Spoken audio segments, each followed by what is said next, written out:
Alors, est-ce que c'est le retour de la guerre froide, une guerre d'opinion, hein, vous l'avez dit, mais alors une guerre de l'information. Une guerre de l'information, Marie-France Garot et Raphaël Glucksmann. C'est pas une guerre froide, enfin, me semble-t-il, ça n'a rien à voir. Je voulais tout de même rappeler aussi quelque chose qui a été dit, enfin pas explicitement, c'est que l'Ukraine, il y a tout de même deux parties de l'Ukraine, et il y a une partie qui est consubstantielle à la Russie. Encore une fois, qui est le cœur de la Russie, initialement. Bon, alors, c'est pas parce que l'autre côté a des problèmes que ça doit entraîner d'une manière absolument générale la situation de l'Ukraine. Enfin, la moitié qui est plutôt russe à cause de la langue, de la religion, etc., on l'a dit, elle a droit d'exprimer elle aussi ce qu'elle veut et ce qu'elle ne veut pas. Je pense que de toute manière... L'autre est polonaise. L'autre est polonaise, ben, écoutez, ça a toujours... l'Ukraine, en fait. Répondez quand même à ma question. C'est tout ce qu'on a vu là. Est-ce que c'est l'amorce d'une nouvelle guerre froide ou en fait c'est ce qu'on la peut comprendre comme ça? C'est probablement pas. Oui, on divisera pas l'Ukraine ce soir, mais c'est probablement pas l'amorce d'une nouvelle guerre froide. Mais par contre, ce qui est clair, c'est que le président russe, qui a eu sa formation au KGB, lui, et qui a dit publiquement que la chute de l'URSS était la pire catastrophe géopolitique du XXe siècle, c'est-à-dire pas la Seconde Guerre mondiale, pas Auschwitz, mais la chute de l'URSS est la pire catastrophe géopolitique du XXe siècle. Non, laissez-moi parler, vous avez parlé, donc... oui, ok, il l'a dit, il a dit cette phrase, il a dit cette phrase, il a, depuis sa prise de pouvoir, une politique clair qui est de vassaliser les États qui sont libérés du joug soviétique en 1991 et que lui-même se place dans une logique de guerre froide. Et ce qui était intéressant dans ce que vous avez dit, c'est que il propose pas une idéologie universaliste comme le communisme, mais il propose quand même un plan et une idéologie. Par exemple, au discours qu'il a fait au club Valdai, qui est un club qui rassemble des think tanks, des intellectuels, des hommes politiques européens, russes, mondiaux. Et il avait fait un long discours, Vladimir Poutine, au club Valdai, sur la décadence de l'Occident, sur le fait qu'il fallait proposer une idéologie alternative à cette décadence de l'Occident, à ce qu'il appelle la dictature des lobbies et des minorités, c'est dans son texte. Et en gros, ce qu'il explique, c'est que Moscou serait la troisième Rome du conservatisme international, un pays qui respecte les traditions, comme vous l'avez dit, et un pays qui s'oppose. On n'a pas eu la même version du discours de Valdai parce que. Moi, j'ai lu le discours de Valdai et oui. En quelle langue? En traduction, c'était traduit, c'était formidable. Mais vous demandez à M. Fillon de nous le raconter. Oui, ben là, nous demandons à M. Fillon de nous le raconter. Et pourquoi M. Fillon il l'a applaudi. Et c'est là où il avait fait sa sortie en critiquant Hollande sur la Syrie. Mais les moyens que les Russes ont d'influencer les pays souverains qui les entourent et qui, eux, ne considèrent pas vraiment comme souverains, c'est pas seulement le gaz, c'est pas seulement l'argent, c'est pas seulement les menaces militaires, c'est aussi à travers le financement, on a commencé l'émission sur les groupes d'extrême droite, moi je veux dire, j'étais en Géorgie, le financement des groupes ultra-nationalistes, ultra-réactionnaires qui vont dans la rue pour tabasser les activistes des LGBT, pour les droits des gays et des lesbiennes, qui sont financés par les Russes, au nom d'une idéologie qui est le conservatisme. Et c'est ça, cette idéologie-là, qui est derrière la loi anti-gay en Russie. Et c'est une idéologie que vous avez expliquée tout à l'heure. C'est-à-dire que lui voit la Russie comme ça. Maintenant, il y a une autre Russie qui est connectée à Internet, celle dont vous avez parlé, et qui a une position beaucoup plus moderne. C'est pour ça que le projet de Vladimir Poutine est un projet qui est trop autoritaire, trop carré, et qui va finir par avoir des problèmes. Y compris tous ceux qui sont connectés sur Internet peuvent échanger des informations qui peuvent les conduire, où ça, sur la place Valdai. Alors, Dimitri Cochon, c'est bien parce que c'est exactement tous les schémas actuels de la guerre de l'info contre la Russie. Alors, la fameuse déclaration de Poutine sur le fait qu'il est nostalgique de l'URSS. Non, première affirmation, sa formation est au KGB. Incontestablement, sa formation est au KGB. Mais la suite de sa formation et de sa vie politique, c'est chez Anatoly Sobchak, le maire de Saint-Pétersbourg, enfin à l'époque encore Leningrad ultra-libéral, très adoré de tous les Occidentaux au moment du renversement et de la chute de l'Union soviétique. Et l'un des plus libéraux, justement, la politique la plus libérale, c'était justement Poutine qui la menait au niveau des investissements à Saint-Pétersbourg. Donc, premier élément. Il est certes KGB, mais il est aussi ultralibéral d'un certain point de vue. Hein. Donc c'est vraiment une dualité qui d'ailleurs lui a permis sans doute de venir au pouvoir, puisque ce qu'on lui demandait de faire, c'était d'installer un bonapartisme. J'y reviendrai si vous voulez. Tout à l'heure. Alors attendez, il y a un autre truc, parce qu'il y avait aussi un thème adorable, c'est le côté, c'est un nostalgique de l'URSS. Non, en fait, ce qu'il a dit, il a paraphrasé Churchill en disant ceux qui ne regrettent pas l'URSS n'ont pas de cœur et ceux qui voudraient la reconstituer n'ont pas de cerveau. C'est exactement ce qu'il a dit et c'est exactement son état d'esprit. Si on veut parler d'une idéologie de Poutine, il en a cherché parce qu'il a un gros problème d'identité nationale en Russie qui n'est pas réglé. C'est l'idéologie qui s'appelle l'Eurasie. C'est assez compliqué. Si vous voulez, on y revient. Mais l'Eurasie, ça, oui, c'est une idée. Le conservatisme de la société russe et soviétique, il existe. C'était un des trucs les plus difficiles à supporter à l'époque soviétique. C'est un projet conservateur et Non, c'est pas du tout un projet conservateur. Attendez, parlez pas tous en même temps. Le conservatisme, notamment par rapport aux mœurs. Oui, c'est vrai que la société russe, elle ne salue pas l'homosexualité comme on peut le faire ici. Ça, c'est vrai. Il y a une homophobie incontestable. Donc, Poutine, en tant que politique, pourquoi est-ce que vous voudriez qu'il prononce, par exemple, le mariage gay, alors qu'il va se mettre à dos la moitié de son opinion publique? C'est pas du tout comme Hollande, qui lui avait intérêt à le faire, politiquement. On se soucie absolument pas qu'il fasse le mariage gay. On peut pas lui reprocher de Isabelle, ne pas faire ça. Isabelle Lasserre et Jacques Dion. Oui. Alors, sur le projet eurasien, moi, il me semble que, enfin, de la manière dont je l'ai perçu, c'est quand même un projet qui a été en partie conçu pour s'opposer, justement, au projet européen qui était appelé de leur vœu par une certaine, je peux juste parler 5 minutes, par une certaine partie des ex-républiques soviétiques. Donc ça, d'ailleurs, c'est juste après. Il est présenté comme ça, et il est mis en concurrence dans certains pays de manière radicale. Sur l'autre chose, c'est qu'on n'a pas rappelé qu'il y a quand même un président qui est assez soft et qui est pas du tout dans l'optique de la guerre froide et qui s'appelle Barack Obama, et que Barack Obama, ça fait plusieurs années qu'il essaye, avec son reset et le redémarrage des relations, en mettant quand même beaucoup de volonté, en faisant beaucoup de compromis, d'avoir une relation à peu près apaisée et normale avec Vladimir Poutine, et que ça a toujours complètement, que tout a complètement foiré pour l'instant. Le dernier épisode en date étant sur l'accord de désarmement des armes chimiques que tout le monde présente comme un succès, et qui est d'ailleurs un succès, mais qui par ailleurs a complètement, sur la Syrie, et qui par ailleurs a complètement remis en selle Bachar el-Assad et sans doute fait perdre 6 mois, voire plus, à la résolution de cette crise. Le dernier truc que je voulais dire, c'est parce que c'est en voyant les Pussy Riot, c'est vrai qu'il y a quand même une vraie faiblesse du projet européen vis-à-vis de la Russie, et que l'Europe est pas, les projets sont pas complets, et c'est vrai. Et cette faiblesse européenne, elle s'explique parce qu'elle a vraiment des raisons. Et les raisons, c'est qu'il y a 28 États et que les États sont ancrés dans des géographies différentes.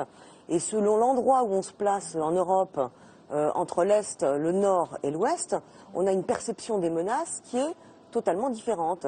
L'Allemagne est proche de la Russie, la Pologne a une ligne dure vis-à-vis de la Russie parce elle est juste collée à la Russie, elle a encore peur de la Russie, et des pays comme le Sud, et notamment la France, s'intéressent davantage à l'Afrique et au Sahel. Et je pense que la crise ukrainienne vient de montrer aujourd'hui qu'il est quand même très très urgent, on ne parle pas de confrontation avec la Russie, mais il est vraiment très urgent de trouver, comme Georges Niva parlait d'un souffle, de trouver un nouveau souffle à cette Europe et de proposer un projet qui soit cohérent, beaucoup plus cohérent, et qui fasse l'objet d'un véritable consensus, sinon on ne va jamais s'en sortir. Jacques Dion. Alors, guerre froide ou pas guerre froide? Non, pas guerre froide. Mais ce qui est certain, c'est qu'il y a encore du mur de Berlin dans les têtes.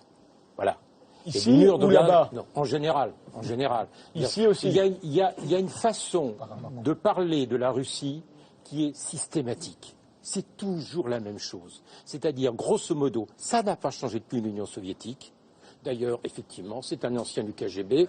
Quand George Bush... Mais c'est pas la Russie, c'est de Poutine. Excusez-moi. C'est pas parce qu'on critique Poutine. Non, mais attendez. Poutine, ancien du KGB, évidemment. George Bush était ancien de la CIA, le père. On ne le disait jamais. Effectivement, la CIA, c'est très bien. Le KGB, c'est très mal. Et quoi qu'ils fassent, quoi qu'ils disent, ça a été pareil au moment de la Géorgie. Ça a été pareil au moment de l'ex-Yougoslavie.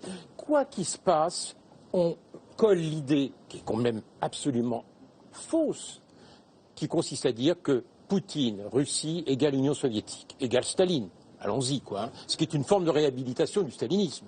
Parce que si on assimile ce qu'est Poutine aujourd'hui à ce qu'a été l'Union soviétique, c'est une réhabilitation soft du stalinisme. Donc il faudrait sortir de ces schémas-là. Moi, je ne suis pas un fan de Poutine. Hein. Je ne suis pas là pour faire la propagande de Poutine. Je sais tout ce qu'on peut lui reprocher. Je sais toutes les limites de ce qui se passe en Russie. Mais enfin, essayons de voir ça dans l'évolution. Et demandons-nous, y compris, d'où viennent les problèmes en Russie aujourd'hui.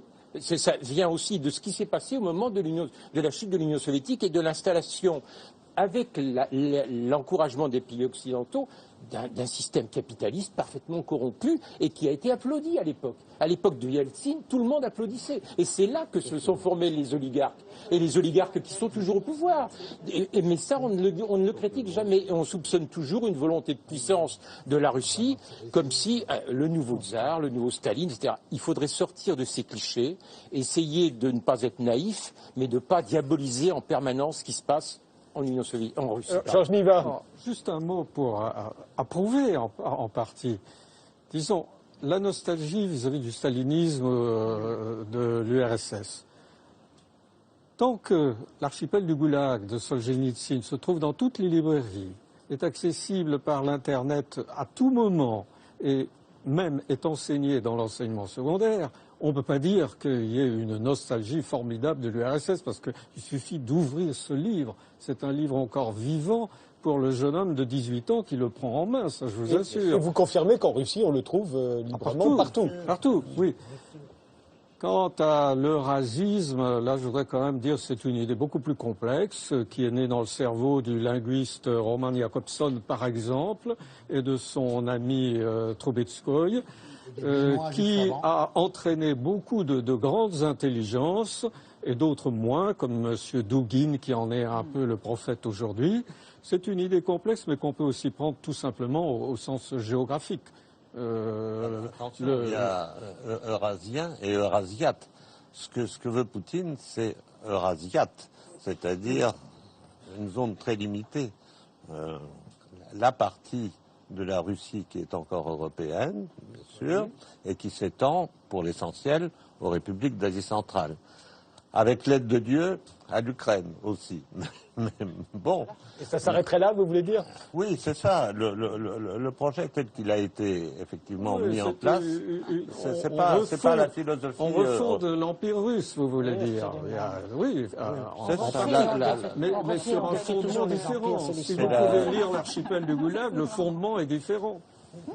Ça justifie le fait d'aller jusqu'à Vladivostok, en fait. Je veux bien rajouter quelque chose, c'est qu'à propos, toujours dans l'esprit de la caricature et des bons et des méchants.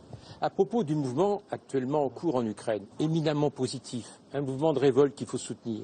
Mais pourquoi cacher les éléments gênants dans ce mouvement ?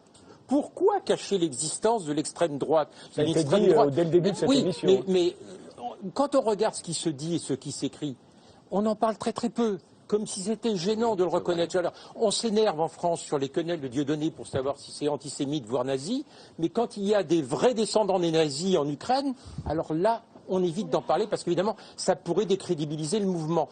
Alors, je ne dis pas que le mouvement s'assimile à ça, hein, comprenez-moi bien. Je dis qu'il faudrait quand même regarder les choses dans leur complexité, avec leurs aspects positifs et leurs aspects négatifs. La renaissance d'une extrême droite judéophobe, antisémite et nostalgique du nazisme, c'est pas un élément très positif. Et ça existe. Et quand vous disiez tout à l'heure, ils font 4% dans les sondages Svoboda. Excusez-moi, aux dernières élections, ils ont fait 11%. Alors les sondages, c'est pas des élections. Hein. Les sondages, les sondages de nature, ça s'appelle des élections en démocratie. Puisque vous dites qu'il faut la démocratie, donc respectons la démocratie. Sûr, donc, et ils existent. Et ils ont des propos. Mais c'est aussi grave là-bas aussi. Mais excusez-moi, mais Svoboda, c'est à l'extrême droite de l'extrême droite française. Très bien. Et donc, quand il y a une révolution, quand il y a des leaders politiques démocratiques comme Klitschko ou Yatsenyuk qui prennent la parole et qui agissent, l'extrême droite tombe. L'extrême droite monte, et c'était des élections très précises, parce qu'il y avait une déception liée au gouvernement Orange et que les gens pensaient qu'ils étaient... Gouvernement Orange encouragé, félicité par les Occidentaux. Par les Occidentaux, oui, qui n'ont pas fait les réformes qu'il fallait et qui ont perdu la popularité qu'ils avaient au départ.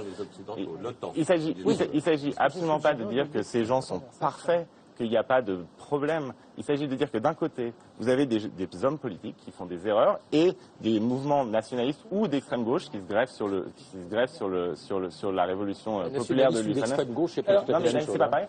Et en face de ça, vous avez la force brute et la corruption brute. Ça, je suis d'accord. Donc il n'y a pas une contre-société idéale. Mais il ne faut pas ne dénoncer que la non, il ne faut pas dénoncer. Il y a eu beaucoup d'articles dans la presse occidentale sur le mouvement d'extrême droite, beaucoup plus que sa représentativité sur le terrain.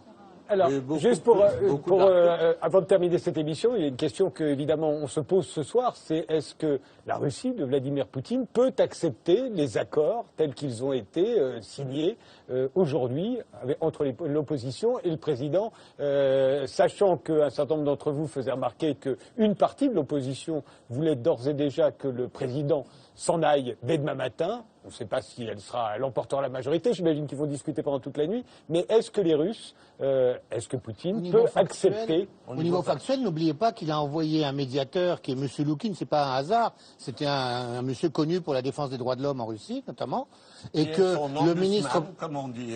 C'est ça, l'ombudsman, oui. Le ministre, le médiateur, et que le ministre polonais, donc qui était dans la délégation avec Fabius et l'Allemand, a remercié les Russes pour l'avoir intercédé. Je ne sais pas très bien auprès de qui ils ont intercédé, mais enfin apparemment ils ont intercédé. Mais de toute façon, c'est pas Donc a priori pour vous, ils sont d'accord avec cet accord. Oui. Le médiateur russe est venu à la demande de Yanukovych, pas du tout sur initiative de Poutine. Non, mais pendant les négociations, Yanukovych a téléphoné à au moins 2 reprises à Poutine, donc ça c'est certain. Et la deuxième chose qui soit certaine aussi, à moins que ça ait changé depuis ce soir, c'est que le premier accord qui date de 6h45 ce matin a été paraphé par M. Loukine, et le deuxième accord final qui date de midi, n'a pas été signé par M. Loukine, ce qui donnait ce soir un espèce de quiproquo avec les médiateurs européens qui disaient le représentant du Kremlin a signé et le Kremlin qui disait nous n'avons pas signé. Alors, je ne sais pas ce que ça veut dire. Georges Niva, c'est peut-être? Non, je pense que le pouvoir russe acceptera si ça marche.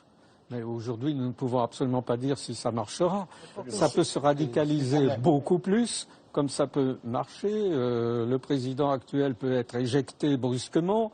Les Russes ont accepté la partition de l'URSS. Ils ont accepté la naissance de l'Ukraine. Il faut quand même voir que c'était un gros morceau, que la mère des villes russes s'en allait, le berceau du christianisme s'en allait, une partie essentielle de la richesse russe. Parce que elle est pauvre, cette Ukraine, aujourd'hui. Mais avant, c'était le pays de cocagne. C'était le grenier à blé de la Russie et de l'Europe. Alors, je pense que les Russes ont prouvé, malgré tout, un certain réalisme en acceptant l'Ukraine. Mais simplement, l'Ukraine d'aujourd'hui, elle est hélas un peu à feu et à sang. Et nous ne pouvons que souhaiter que la fraternité revienne entre les Ukrainiens. Ce qu'il faut souhaiter, c'est qu'il n'y ait pas un coup de feu dans la nuit qui fasse tout capoter. C'est aussi bête que ça. C'est un risque. C'est un. Est-ce qu'on pourrait penser que Vladimir Poutine craint l'Europe et l'Occident en général? Je vous montre tout de suite un extrait d'un documentaire qui est passé sur France 5 récemment, qui s'appelle « Moi, Vladimir Poutine ». Écoutez, vous allez comprendre. L'OTAN affirme que son bouclier antimissile n'est pas dirigé contre la Russie, mais contre l'Iran.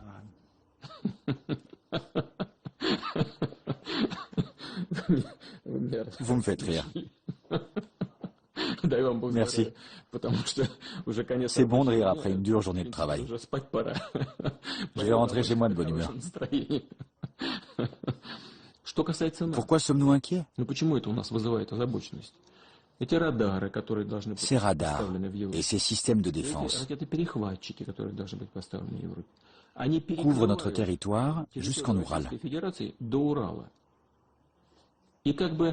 Il neutralise une partie de nos armes nucléaires terrestres qui sont la base de notre potentiel de défense. Tous les experts le savent. Ensuite, on vient nous dire, ne vous en faites pas, nous n'utiliserons pas ce dispositif contre vous.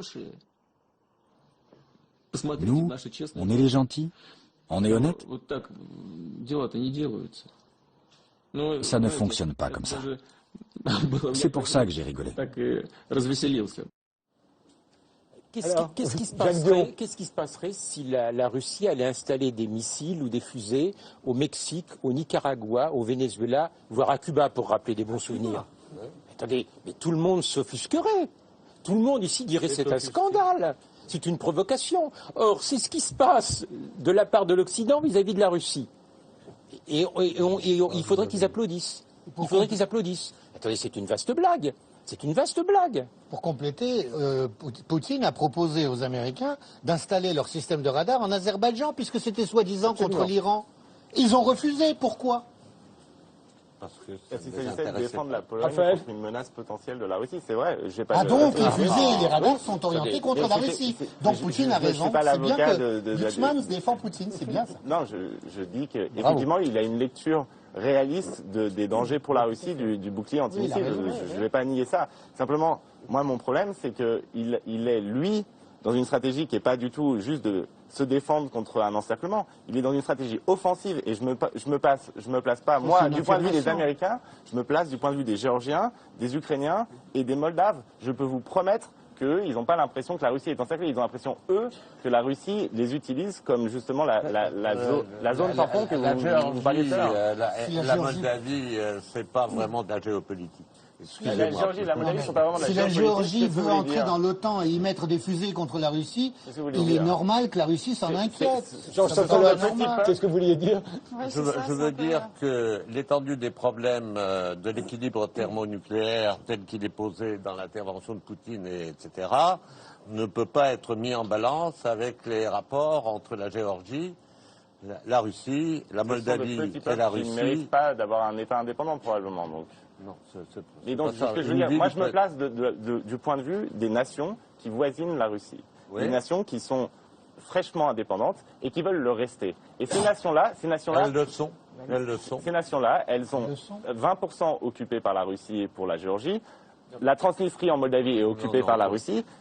Les Russes poussent à un indépendantisme stupide en Crimée. Je veux dire, ces nations-là sont constamment victimes du chantage de Vladimir Poutine. Que ces pays-là et peur de la Russie, historiquement, ça peut s'expliquer. Mais vous dites on va se placer du point de vue d'eux. Mais nous, on a intérêt à ce point de vue, il faut se placer, prendre un peu plus de hauteur. Quand on ressent ces menaces, qu'on est ces pays-là, eh bien oui, on voit l'Union européenne et on voit l'OTAN comme un moyen d'assurer la protection de son indépendance et d'assurer la protection de son autonomie. C'est l'indépendance via le retour à la guerre froide. Mais c'est pas l'indépendance via le retour à la guerre froide. Pourquoi voir l'Union européenne qui s'élargit comme un retour à la guerre froide? Non, mais attendez, je vous interromps parce qu'il nous reste quelques minutes. Alors je voudrais que chacun ait le temps de dire un dernier mot.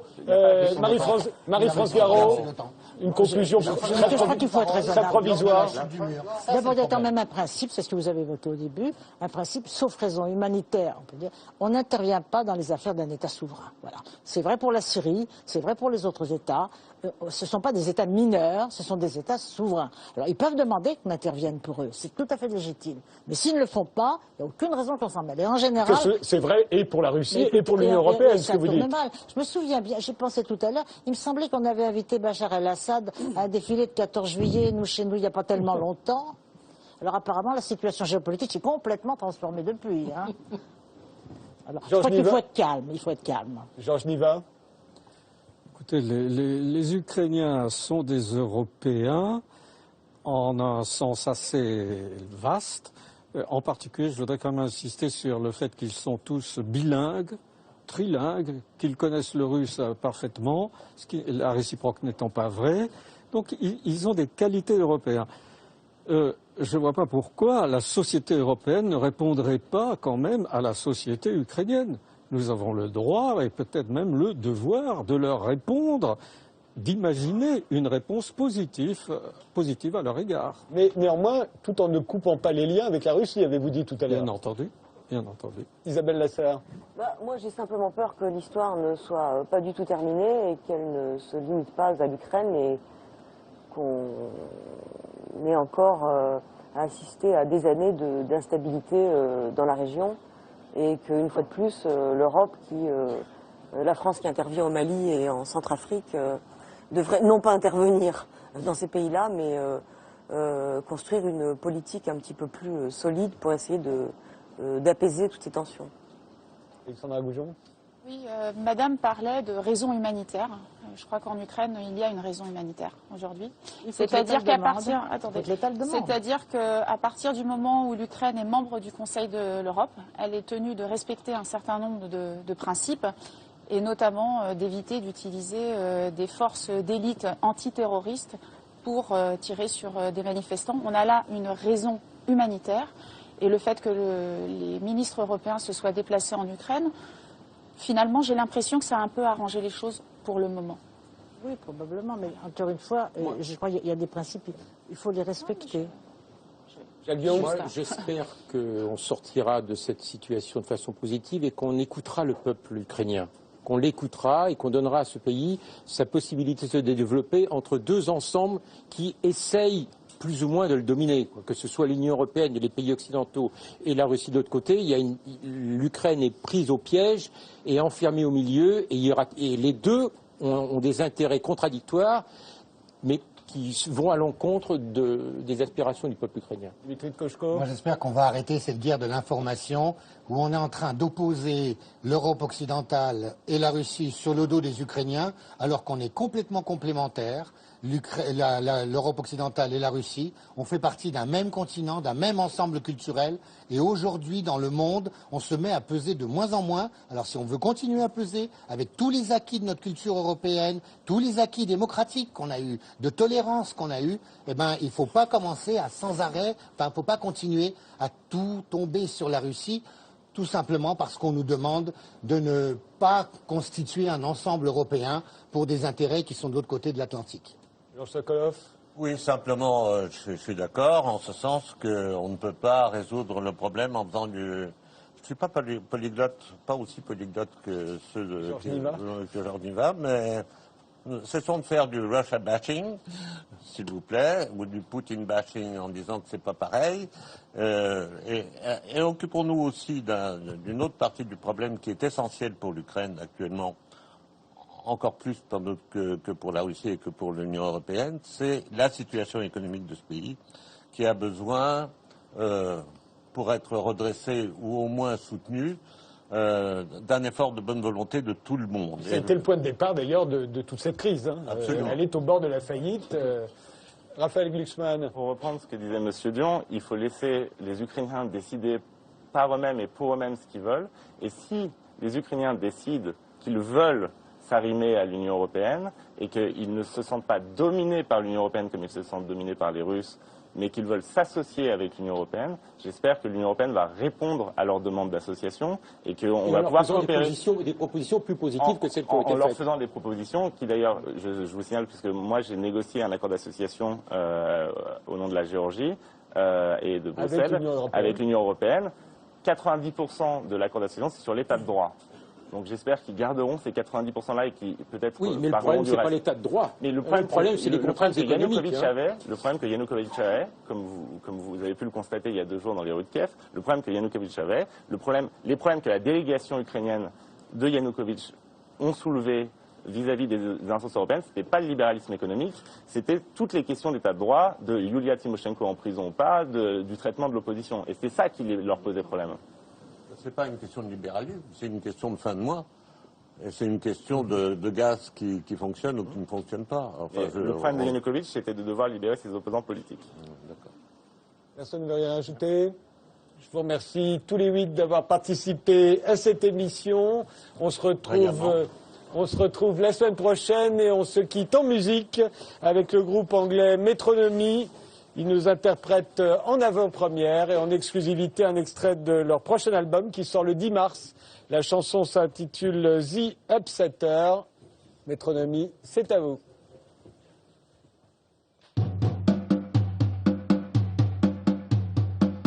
I've gotta be my message to you, straight from the satellite. 'Cause girl, we're meant to be together. Yeah, girl, we're meant to be together. I'm back out on the Riviera. It got so cold at night. I've gotta be my message to you. I've gotta be my message to you. I've gotta be my message to you. I should've known from the call that you let out. You're not alone and you're still in love. And everyone says that I'm the upsetter, but I'm alone and I'm so in love. I've got it bad, and now this heart beats bad, so bad. Oh yeah, we live in 1992 here, playing sleeping satellite, playing Prince and Deacon Blue, yeah, playing I Will Always Love You, yeah. But when I think of me and you, get shivers down my spine. I've gotta be my message to you. I've gotta be my message to you. I should've known from the call that you let out. You're not alone and you're still in love. And everyone says that I'm the upsetter, but I'm alone and so in love. I've got it bad, and now this heart beats bad, so bad. Oh yeah, I should've known from the call that you let out.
Dès maintenant, pour voir tous les lives de Ce soir ou jamais et réagir à l'émission, rendez-vous sur France2.fr.